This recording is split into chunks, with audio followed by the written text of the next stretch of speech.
OK, so, dros yr wythnos nesaf, da ni'n mynd i weld lot o wleidyddion yn ceisio perswadio ni i bleidleisio iddyn nhw yn yr etholiad. Good chance fyddwch chi wedi cael llond bol o clywed nhw'n ailadrodd yr un llinellau drosodd a throsodd a throsodd. Yn dweud bod nhw'n down to earth, gyda'r common touch a'r sgiliau angenrheidiol i fod in charge. Felly dyn ni ar Sianel 5 wedi cael syniad. Beth am i ni weld pa mor dda yw sgiliau datrys problemau o bobl yma? Hei, profiad cyntaf o DIY.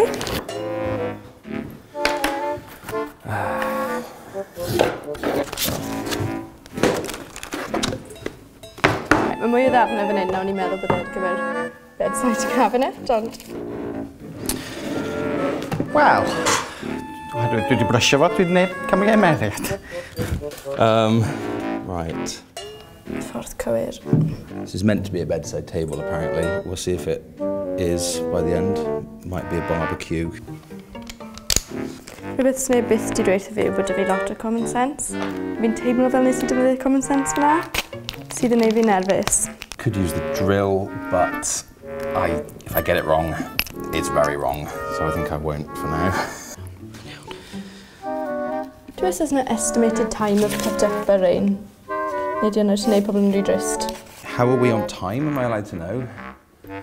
Oh, I'm not. I'm going to resort to it, I think. I'll probably be really quick now, or I get it really wrong. Nawr fi'n gweld le fi di mynd yn wrong. Mae, y ffordd anghywir rownd. No.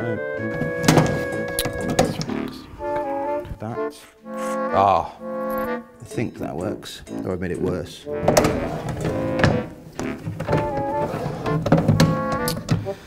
Dyw e ddim yn iawn. Un ochr yn mynd i mewn, jyst dim y llall. Just os i mewn. Woo! Chdi? I think that's it. I think. Bedside cabinet sy'r ffordd wrong rownd. That'll do, won't it? What more do you need? Testo i weld mae'r drar yn gweithio. Na fe? Strong and stable, it works.